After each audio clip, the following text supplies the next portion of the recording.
사막 한가운데 한 남자가 무릎을 꿇고 있었습니다. 손에 쥔 흙은 하얗게 말라 있었고 pH 측정기는 8.7을 가리켰습니다. 죽은 땅이었습니다. 40년간 중국, 러시아, 일본이 수백억을 쏟아부었지만 단 한 톨의 쌀도 수확하지 못한 저주의 땅이었죠. 유엔 수석 컨설턴트 마이클 톰슨은 이곳을 찾았습니다. 28년 경력으로 내린 결론은 명확했습니다. 불가능이라고요. 그런데 이곳에 한국팀이 도착했습니다. 12명의 연구진이 3.5헥타르 땅에 벼를 심겠다고 나선 겁니다. 세계가 비웃었습니다. 마이클도 냉소했죠. 하지만 팀장 박진수가 말했습니다. 물이 없으면 30km를 뚫으면 됩니다. 예산이 없으면 제 집을 담보로 잡으면 됩니다. 정상이 아니었습니다. 그런데 이상하게 마이클의 가슴이 뛰기 시작했습니다. 이들은 대체 무엇을 보고 있는 걸까요? 여러분, 오늘도 저 담비를 찾아주셔서 진심으로 감사드립니다. 이 영상을 통해 우리는 결국 하나의 대한민국이라는 마음이 드신다면 댓글에 한국이라는 단어 하나만 남겨주세요. 여러분의 한 글자가 저에게 큰 힘이 됩니다. 그럼 지금부터 오늘의 이야기를 시작하겠습니다. 40년 40번의 실패입니다. 중국이 손을 뗐고 러시아가 포기했으며 일본이 철수했습니다. 이 사막에서 벼농사는 불가능하다는 게 세계의 결론이었죠. 그런데 2023년 봄, 한국이라는 작은 나라가 손을 들었습니다.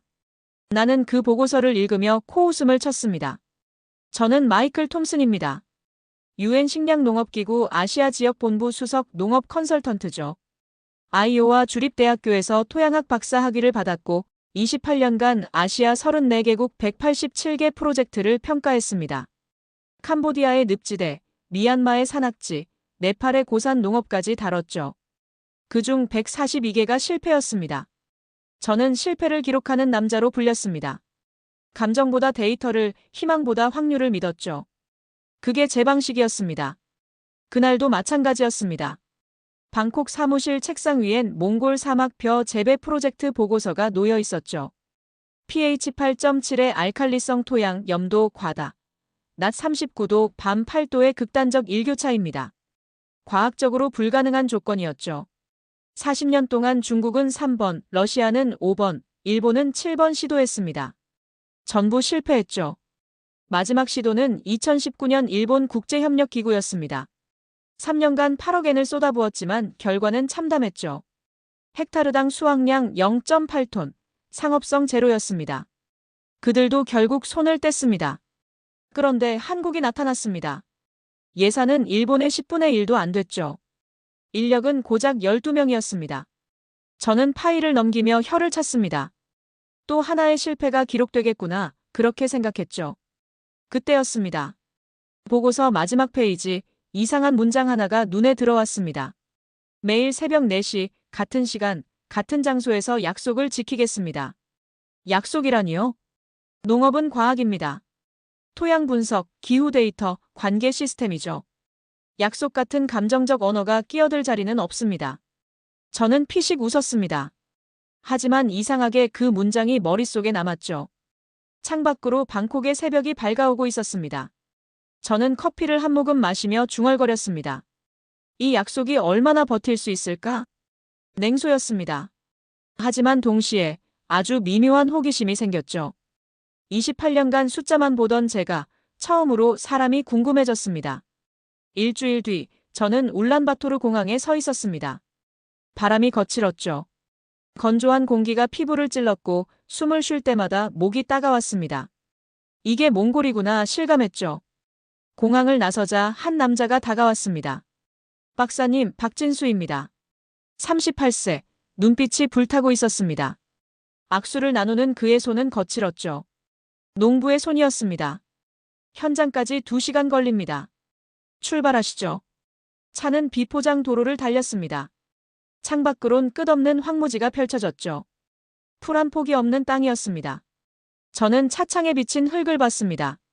pH 8.7, 이 땅은 과학적으로 죽은 땅이죠. 박사님, 이 흙 보이시죠? 박진수가 말을 꺼냈습니다. 40년간 아무도 이 땅을 살리지 못했습니다. 그래서 우린 다르게 접근했어요. 저는 고개를 돌렸습니다. 다르게요? 어떻게 다르게 하셨습니까? 그가 차를 세웠습니다. 그리고 저 멀리 지평선을 가리켰죠. 저기 보이는 강이 있습니다. 30km 떨어져 있어요. 30km라니요? 물 없이 농사는 불가능합니다. 그래서 우린 강물을 끌어왔습니다. 저는 숨이 멎었습니다. 30km 거리를 어떻게 끌어올렸습니까? 펌프라인을 뚫었습니다. 8,500만 원 들었어요. 8,500만 원이라니요? 그건 이 프로젝트 전체 예산의 3분의 1이 넘는 금액이었습니다. 합리적이지 않았죠. 정상적인 판단이 아니었습니다. 저는 그를 빤히 봤습니다. 미쳤습니까? 예산 배분이 완전히 잘못됐잖습니까? 박진수가 웃었습니다. 물이 없으면 시작조차 못합니다. 그래서 먼저 뚫었어요. 나머지는 나중에 생각하기로 했죠. 나머지는 나중에요? 이건 프로젝트 관리가 아니었습니다. 도박이었죠. 저는 할 말을 잃었습니다. 현장에 도착했을 때 해가 지고 있었습니다. 3.5헥타르의 논이 보였죠. 작았습니다. 하지만 이상하게 숨이 막혔습니다. 이 작은 땅에 모든 걸 걸었구나 느껴졌죠. 밤이 됐습니다. 별이 쏟아졌습니다. 박진수가 논둑에 앉아 하늘을 올려다봤죠. 박사님, 별 참 많죠? 저는 고개를 끄덕였습니다. 저는 별을 믿지 않습니다. 그가 조용히 말했습니다. 별은 아름답지만 농사를 책임지진 않아요. 사람이 책임집니다. 사람을 믿습니다. 그 순간이었습니다. 제 안에서 뭔가 흔들렸죠. 28년간 데이터만 보던 제가 처음으로 사람의 눈을 똑바로 봤습니다. 그 눈엔 의심이 없었습니다. 두려움도 없었죠. 오직 확신만 있었습니다. 저는 그날 밤 숙소로 돌아와 일기장을 펼쳤습니다. 펜을 들고 한참을 멈춰 있다가 한 줄을 썼습니다. 이건 프로젝트가 아니다. 약속이다. 열흘이 지났습니다. 모종이 심어졌죠. 초록색 잎이 바람에 흔들리는 모습이 보였습니다. 희망적이었습니다. 하지만 저는 알고 있었죠. 진짜 시험은 지금부터였습니다. 낮 최고 기온 39도였습니다. 밤 최저 기온은 8도로 떨어졌죠. 일교차 31도입니다. 벼는 온도 변화에 민감한 작물이죠. 특히 어린 모종은 더 취약합니다. 저는 데이터 시트를 들여다봤습니다. 실패 확률 90% 이상입니다. 그렇게 기록했죠. 과거 사례들이 머릿속을 스쳤습니다. 2015년 캄보디아 프로젝트는 열 스트레스로 72시간 만에 전멸했죠. 2017년 미얀마는 일주일을 버티지 못했습니다. 역사는 반복됩니다. 저는 그렇게 믿었죠. 사흘째 되던 날이었습니다. 이수진 박사가 비명을 질렀습니다. 모종이 시들고 있어요. 현장으로 달려갔습니다. 논의 가장자리부터 잎이 누렇게 변하고 있었죠. 열 스트레스였습니다. 극심한 온도 차이를 견디지 못한 겁니다. 저는 계산기를 두드렸습니다. 손상률 30%였습니다. 3.5헥타르 중 1헥타르가 위험 상태였죠. 끝났습니다. 저는 중얼거렸습니다. 모든 실험이 여기서 끝났어요. 캄보디아도 미얀마도 네팔도 전부 여기서 무너졌습니다. 팀원들의 얼굴이 굳었습니다. 김태준이 무릎을 꿇고 모종을 만졌죠. 이수진은 입술을 깨물었습니다. 절망의 공기가 흘렀습니다. 박진수가 고개를 들었습니다. 그의 얼굴엔 땀이 흘렀지만 표정은 단단했죠. 농업은 자연과의 싸움이 아닙니다. 그가 말했습니다. 협상입니다. 조건이 나쁘면 우리가 바꾸면 돼요. 바꾼다니요? 어떻게 39도의 태양을 바꾼단 말입니까? 그는 즉시 팀원들을 불렀습니다. 물 공급량 2배로 늘립니다. 관계주기 4시간에서 2시간으로 단축해요. 야간 온도 보존을 위해 논둑 높이를 10cm 더 올립니다. 새벽 4시 현장 점검 시작합니다. 오늘부터요. 명령이 쏟아졌습니다. 팀원들이 움직였죠. 삽을 들고 호스를 끌고 측정 장비를 챙겼습니다. 저는 그저 서 있었습니다. 이게 가능한가요? 물리적으로 가능하다 해도 사람이 버틸 수 있겠습니까? 하루 2시간 주기 관계라면 잠을 잘 수 없습니다. 누군가 밤새 깨어 있어야 한다는 뜻이죠.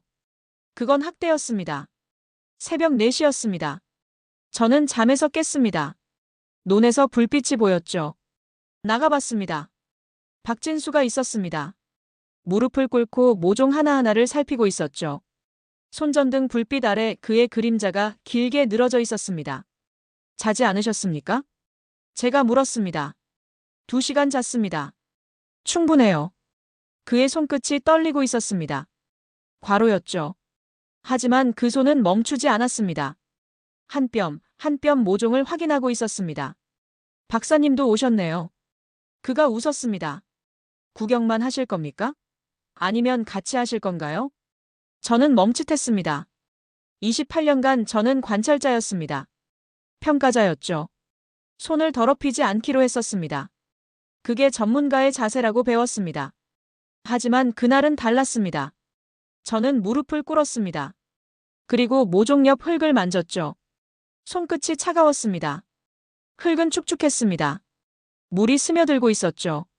그런데 이상하게 가슴이 뜨거웠습니다. 이게 뭡니까? 28년 만에 처음 느끼는 감정이었습니다. 펌프가 밤새 울렸습니다. 둥둥둥, 규칙적인 소리였죠. 마치 심장 소리 같았습니다. 저는 그 소리를 들으며 생각했습니다. 이건 기계 소리가 아니었습니다.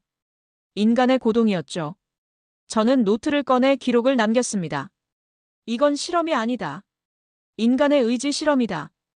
펜을 쥔 손에 흙이 묻어 있었습니다. 저는 그 흙을 털지 않았습니다. 일주일이 지났습니다. 모종의 색이 돌아왔습니다. 초록이 진해졌죠. 손상된 30% 중 절반이 회복됐습니다. 불가능했습니다. 데이터상으론 절대 불가능한 일이었죠. pH 8.7의 땅에서 일교차 31도의 환경에서 이런 회복은 있을 수 없었습니다. 하지만 눈앞에서 벌어지고 있었습니다. 저는 처음으로 깨달았습니다. 숫자가 전부가 아니라는 걸 말입니다. 사람의 손끝이 만드는 기적이 있다는 걸 말이죠. 그날 밤이었습니다. 한밤중 2시 펌프 소리가 멈췄습니다. 저는 잠에서 깼죠. 이상했습니다. 펌프는 멈춰선 안 됐습니다. 2시간 주기관계 시스템이 가동 중이었거든요. 심장이 빨리 뛰었습니다. 본능적으로 알았죠. 뭔가 잘못됐다는 걸 말입니다. 밖으로 나갔습니다. 어둠 속에서 손전등 불빛이 움직이고 있었습니다. 박진수와 김태준이었죠. 저도 뒤따라 달렸습니다. 발밑에 자갈이 부서지는 소리가 들렸습니다. 펌프 시설까지 200m였습니다. 숨이 찼지만 멈추지 않았죠. 도착했을 때 김태준이 무언가를 들고 서 있었습니다. 전선이었습니다. 끊어진 전선이었죠. 저는 그것을 받아들었습니다. 손전등을 비췄습니다. 단면이 선명했습니다. 깨끗한 절단면이었죠. 자연적으로 끊어진 게 아니었습니다. 금속 공구로 잘라낸 흔적이 역력했습니다. 누군가 고의로 파괴한 겁니다. 저는 손이 떨렸습니다. 28년간 프로젝트를 평가했지만 이런 건 처음이었죠. 방해 공작이었습니다. 박진수의 얼굴이 굳어 있었습니다. 그는 아무 말도 하지 않았습니다. 다만 주먹을 쥐고 있었죠. 김태준이 주변을 살폈습니다. 발자국이 있었습니다. 신발 자국이 흙에 찍혀 있었죠. 논 쪽이 아닌 도로 방향이었습니다. 누군가 차를 타고 와서 전선을 끊고 떠난 겁니다. 계획적이었습니다. 저는 그제야 깨달았습니다. 이건 단순한 사고가 아니었습니다. 누군가 이 프로젝트의 실패를 바라고 있었죠. 나중에 알게 됐습니다. 배후는 바트수라는 인물이었습니다. 몽골 최대 쌀 수입상이었죠. 20년간 중국산 쌀을 독점해온 남자였습니다. 연간 8만 톤, 몽골 전체 소비량의 70%를 장악하고 있었습니다. 그에겐 이 프로젝트가 위협이었죠. 한국팀이 성공하면 그의 제국이 무너지는 겁니다. 그는 정부 고위층과 연결돼 있었습니다. 예산이 끊긴 것도 그의 압력 때문이었죠. 이건 농업이 아니었습니다. 전쟁이었습니다. 박진수가 공구함을 가져왔습니다. 이수진이 예비 전선을 들고 왔죠. 아무도 말하지 않았습니다. 다만 움직였습니다. 김태준이 절단된 부분을 정리했습니다. 이수진이 새 전선을 늘어뜨렸죠. 박진수가 연결 작업을 시작했습니다. 저는 손전등을 들었습니다. 그게 제가 할 수 있는 전부였습니다. 1시간이 걸렸습니다. 손가락이 시렸습니다. 밤 기온은 영하로 떨어지고 있었죠. 입김이 하얗게 나왔습니다. 하지만 아무도 불평하지 않았습니다. 박진수의 손끝이 갈라져 피가 났습니다. 그는 멈추지 않았죠. 연결이 완료됐습니다. 박진수가 스위치를 올렸습니다. 둥둥둥.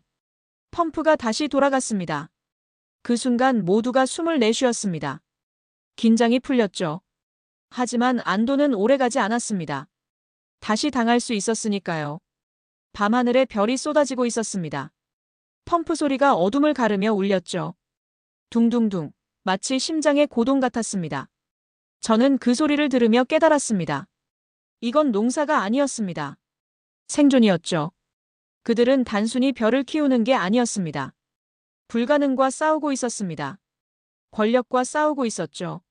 그리고 저는 그 싸움의 증인이 됐습니다. 노트를 꺼내 기록했습니다.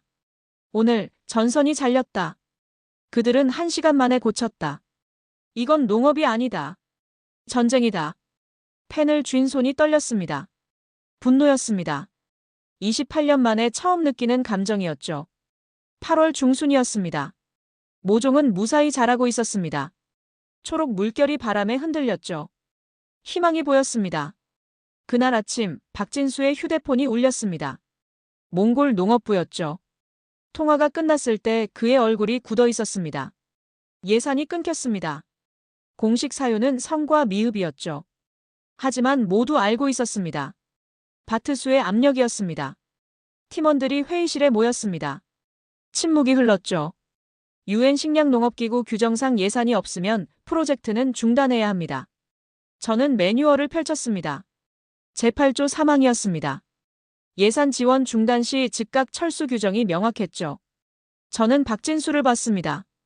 그는 창밖을 바라보고 있었습니다. 논이 보였죠.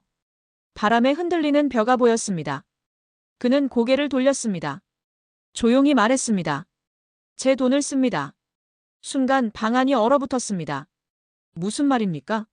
개인 자금으로 프로젝트를 이어가겠다고요? 이수진이 입을 열었습니다. 박사님, 그건 불가능해요.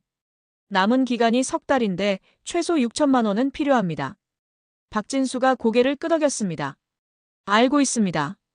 그래서 집을 담보로 잡을 겁니다. 저는 숨이 멎었습니다. 집을 담보로요? 가족이 있지 않습니까? 아내와 아이들이 있을 텐데요. 김태준이 벌떡 일어났습니다. 안 됩니다. 실패하면 어떻게 하시려고요? 박진수가 그를 봤습니다. 눈빛이 흔들리지 않았죠. 실패하지 않으면 됩니다. 그날 밤 박진수는 한국에 전화했습니다. 아내와의 통화였죠. 저는 옆방에서 들을 수 있었습니다. 목소리가 새어나왔습니다. 여보, 미안해. 집을 담보로 잡아야 할 것 같아. 침묵이 흘렀습니다. 긴 침묵이었죠. 그리고 아내의 목소리가 들렸습니다. 울고 있었습니다. 하지만 말했습니다. 당신이 필요하다면 해야죠. 박진수의 손이 떨렸습니다. 전화기를 쥔 손이 하얗게 질려 있었죠. 고마워. 꼭 성공할게. 통화가 끊어졌습니다. 박진수는 한참을 그 자리에 서 있었습니다. 저는 문을 두드릴 수 없었습니다. 가슴이 무너지는 것 같았죠. 이틀 뒤 대출이 승인됐습니다. 6,200만 원이었습니다. 서울 변두리 아파트 한 채 값이었죠. 그의 전 재산이었습니다. 박진수는 통장을 확인하고 팀원들에게 말했습니다. 급여 밀린 거 없습니다. 다들 받으세요. 팀원들이 고개를 저었습니다. 박사님, 돈으로는 못 받습니다. 아니, 약속한 겁니다. 급여는 제때 드려야죠. 결국 모두 받았습니다. 하지만 아무도 쓰지 않았습니다. 각자 통장에 그대로 두었죠. 만약 실패하면 돌려드리기로 마음먹었습니다. 저는 그날 밤 보고서를 썼습니다. 유엔에 보낼 중간평가서였죠. 펜을 들었습니다. 하지만 쓸 수가 없었습니다. 규정대로라면 프로젝트 중단 권고를 써야 했습니다. 객관적 평가였죠. 하지만 손이 움직이지 않았습니다. 저는 창밖을 봤습니다. 밤하늘에 별이 빛나고 있었습니다. 펌프 소리가 들렸죠. 둥둥둥, 여전히 돌아가고 있었습니다. 박진수가 자기 돈으로 돌리는 펌프였습니다. 저는 보고서를 찢었습니다. 그리고 새로 썼습니다. 한국팀은 비정상이다. 규정을 벗어났다. 하지만 그들은 내가 본 그 어떤 정상보다 위대하다. 보고서를 봉투에 넣었습니다. 하지만 붙이지 않았습니다. 저는 결심했죠. 이 프로젝트가 끝날 때까지 유엔에 보고하지 않기로 말입니다. 규정 위반이었습니다. 제28년 경력이 걸린 결정이었죠. 하지만 후회하지 않았습니다.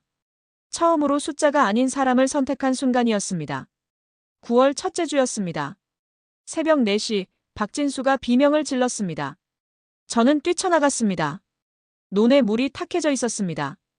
이상했죠. 어제까지만 해도 맑았습니다. 이수진이 측정기를 들고 달려왔습니다. 물을 떠서 검사했죠. 그녀의 얼굴이 새하얗게 변했습니다. 제초제입니다. 글리포세이트 농도가 치명적이에요. 제초제요? 어떻게 제초제가 들어갔습니까? 김태준이 상류를 확인하러 갔습니다. 30분 뒤 돌아왔을 때 그의 얼굴이 일그러져 있었습니다. 펌프 흡입구에 제초제 통이 버려져 있었습니다. 또 바트수였습니다. 이번엔 전선이 아니라 물을 오염시킨 겁니다. 이수진이 계산기를 두드렸습니다. 이 농도면 72시간 안에 전멸합니다. 72시간이요? 3일 안에 벼가 다 죽는다는 말입니까? 팀원들이 망연자실했습니다. 2달 반을 버텨왔습니다. 집까지 담보로 잡았죠. 그런데 3일 만에 끝난단 말입니까? 박진수가 무릎을 꿇었습니다. 논물에 손을 담갔습니다. 한참을 그렇게 있었죠. 그리고 고개를 들었습니다. 눈빛이 달라져 있었습니다. 48시간 안에 살립니다. 어떻게요? 물을 전부 바꿉니다. 그리고 활성탄 필터로 정화합니다. 이수진이 소리쳤습니다. 불가능해요. 3.5헥타르 논의 물은 780톤입니다. 48시간 안에 어떻게 바꿉니까? 박진수가 일어났습니다. 한국에 전화합니다. 긴급 수송 요청할게요. 그는 즉시 전화를 걸었습니다. 활성탄 필터 500kg을 긴급 공수해달라고 했죠. 비용은 2천만 원이었습니다. 항공 화물이었습니다. 72시간 안에 도착 가능했죠. 하지만 필터가 와도 물을 바꿔야 했습니다. 780톤의 물을 48시간 안에 빼내고 새 물로 채워야 했습니다. 김태준이 계산했습니다. 시간당 16톤을 퍼내야 합니다. 쉬지 않고 48시간 동안이요. 불가능한 수치였습니다. 하지만 박진수는 이미 움직이고 있었습니다. 펌프 2대 추가 가동합니다. 교대조 편성해요. 사투가 시작됐습니다. 펌프가 돌아갔습니다. 논물이 배수로로 쏟아졌죠. 탁한 물이 흘러나갔습니다. 동시에 깨끗한 강물을 끌어올렸습니다. 30km 떨어진 강에서였습니다. 저도 합류했습니다. 호스를 잡고 밸브를 조작했죠. 처음엔 서툴렀습니다. 하지만 할 수밖에 없었습니다. 시간이 흘렀습니다. 12시 시간, 24시간, 36시간입니다. 아무도 자지 않았습니다. 밥도 제대로 먹지 못했죠. 손이 물집으로 뒤덮였습니다. 허리가 끊어질 것 같았습니다. 하지만 멈출 수 없었습니다. 멈추는 순간 벼가 죽으니까요. 박진수는 48시간 내내 현장을 지켰습니다. 눈이 충혈됐습니다. 얼굴은 흑투성이었죠. 하지만 손은 멈추지 않았습니다. 46시간째였습니다. 이수진이 물을 측정했습니다. 제초제 농도 0.08ppm입니다. 아직 위험해요. 안전기준은 0.03ppm 이하였습니다. 시간이 없었습니다.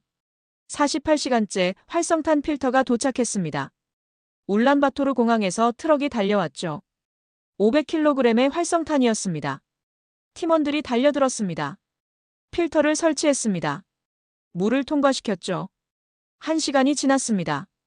이수진이 다시 측정했습니다. 측정기 화면을 보던 그녀가 소리쳤습니다. 0.03ppm이에요. 안전합니다. 그 순간 모두가 주저앉았습니다. 김태준이 울었습니다. 이수진도 울었죠. 박진수는 논에 엎드렸습니다. 얼굴을 흙에 묻었습니다. 어깨가 떨리고 있었습니다. 저도 울었습니다. 28년 만에 처음이었습니다.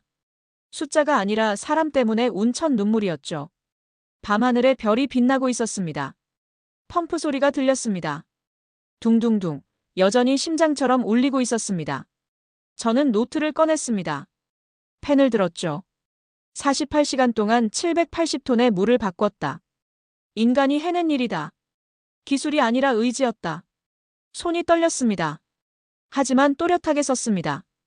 이건 기록되어야 했으니까요. 10월 첫째 주였습니다. 수학의 시간이었습니다. 40년간 아무도 이루지 못한 순간이었죠. 새벽 4시 마지막 수분 점검이 이루어졌습니다. 박진수가 측정기를 확인했습니다. 수분 함량 22% 완벽합니다. 콤바인이 투입됐습니다. 엔진 소리가 사막을 가르며 울렸죠. 저는 논뚝에 서 있었습니다. 가슴이 뛰었습니다. 28년 경력 중 가장 떨리는 순간이었습니다. 콤바인이 첫 줄을 베어냈습니다.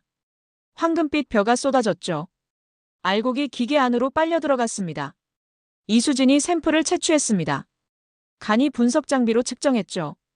알곡 충실도 양호합니다. 계속 베어냈습니다. 한 줄, 두 줄, 세 줄입니다. 수확량이 누적됐죠. 김태준이 계산기를 두드렸습니다. 헥타르당 4.2톤입니다. 아직 부족했습니다. 상업성 기준은 5톤 이상이었죠. 하지만 아직 절반도 안 베어냈습니다. 콤바인이 계속 움직였습니다. 오전 10시가 됐습니다. 절반이 수확됐죠. 김태준이 다시 계산했습니다. 4.8톤입니다. 가까워지고 있었습니다. 모두가 숨을 죽였습니다. 오후 2시였습니다. 80% 수확 완료됐습니다. 김태준의 손이 떨렸습니다. 5.1톤입니다. 넘었습니다.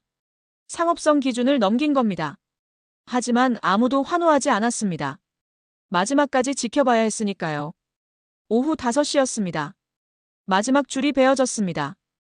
콤바인이 멈췄죠. 김태준이 최종 계산을 했습니다. 손이 떨렸습니다. 계산기를 3번 다시 두드렸습니다. 그리고 고개를 들었습니다. 헥타르당 5.3톤입니다. 그 순간 모두가 얼어붙었습니다. 침묵이 흘렀죠. 그리고 폭발했습니다. 비명이 터져나왔습니다. 이수진이 울면서 뛰었습니다. 김태준이 주저앉았죠. 박진수는 하늘을 봤습니다. 눈물이 흘러내렸습니다. 저는 그 숫자를 노트에 적었습니다. 5.3톤. 40년 만에 나온 숫자였습니다. 중국의 최고 기록은 4.8톤이었습니다. 러시아는 3.2톤이었죠. 일본은 3.9톤이었습니다.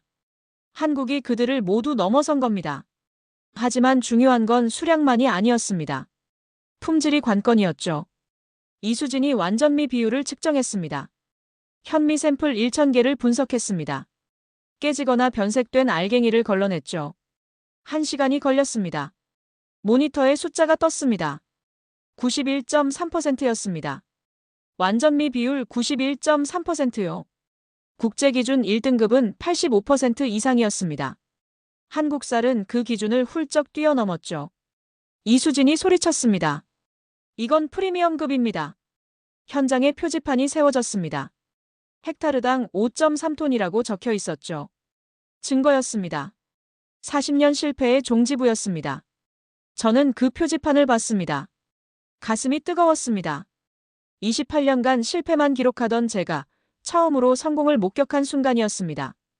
국제 언론이 몰려들기 시작했습니다. 울란바토르에서 기자들이 왔죠. 카메라가 논을 비췄습니다. 사막의 쌀, 인간의 의지로 익다. 헤드라인이 그렇게 뽑혔습니다. 외교 채널에서도 움직임이 있었습니다. 바트수의 압박이 약화됐죠.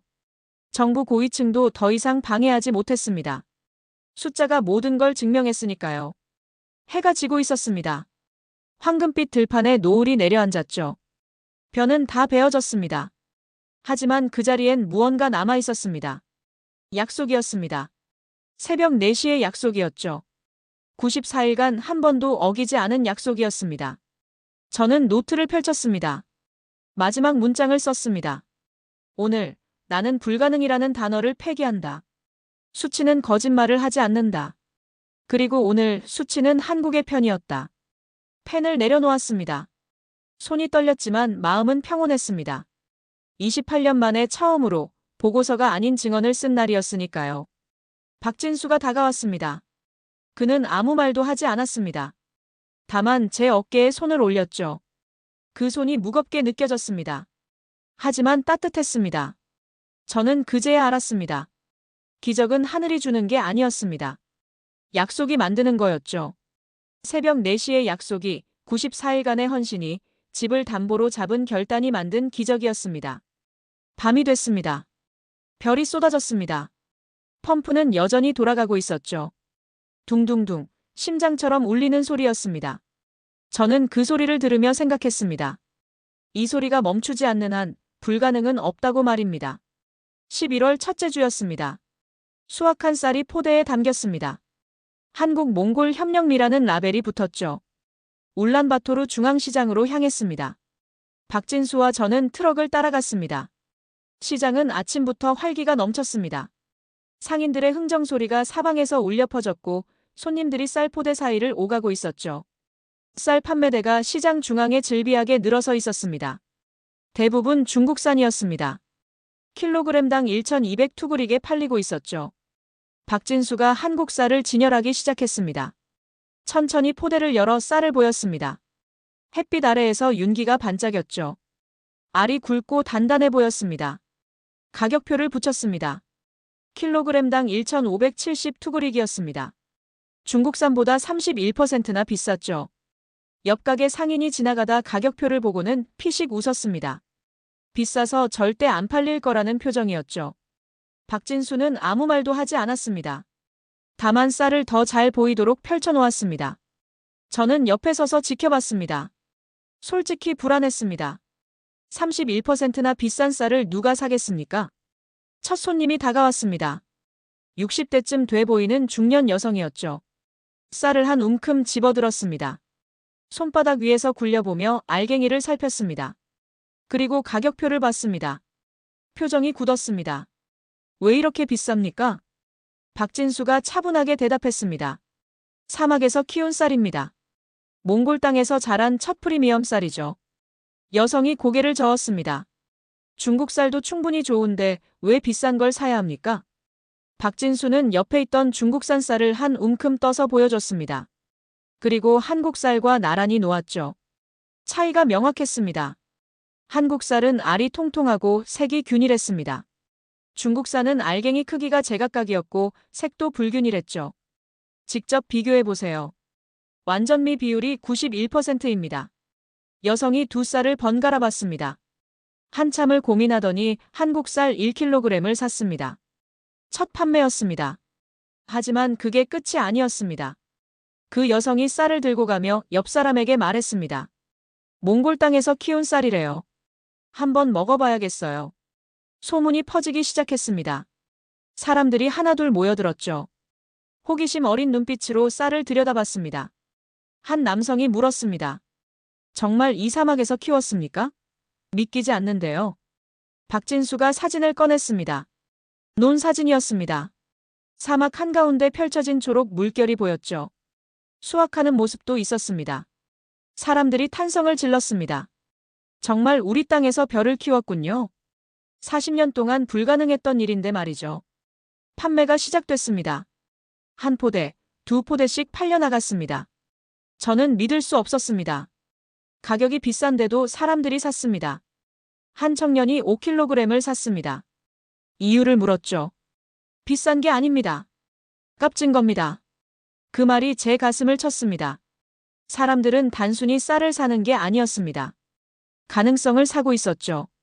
몽골 땅에서 자급할 수 있다는 희망을 사고 있었습니다. 오전 11시가 됐을 때 놀라운 일이 벌어졌습니다. 가장 비싼 한국 쌀 앞에 가장 긴 줄이 섰습니다. 중국산 쌀은 그대로인데 한국 쌀만 팔려나가고 있었죠.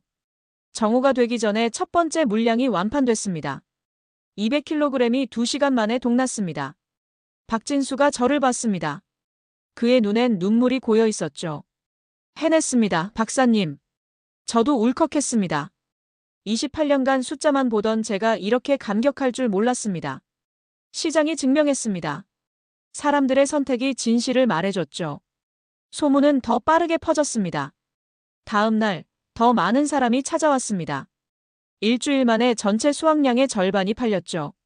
그리고 변화가 시작됐습니다. 몽골 농업부에서 연락이 왔습니다.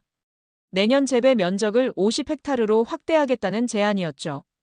예산도 다시 지원하겠다고 했습니다. 박진수는 조건을 제시했습니다. 청년 농부를 키워야 합니다. 기술을 전수하겠습니다. 정부가 받아들였습니다.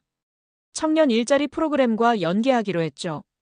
한 달 뒤 첫 청년 농부 20명이 모집됐습니다. 울란바토르를 떠나 농촌으로 돌아온 젊은이들이었습니다. 그들은 조합 티셔츠를 입고 논에 섰습니다. 농사로 먹고 살 수 있습니다. 한 청년이 말했습니다. 그 말이 뉴스에 나갔습니다. 더 많은 청년이 관심을 보였죠. 국제사회도 움직였습니다. 인접국 장관들이 벤치마킹을 요청했습니다.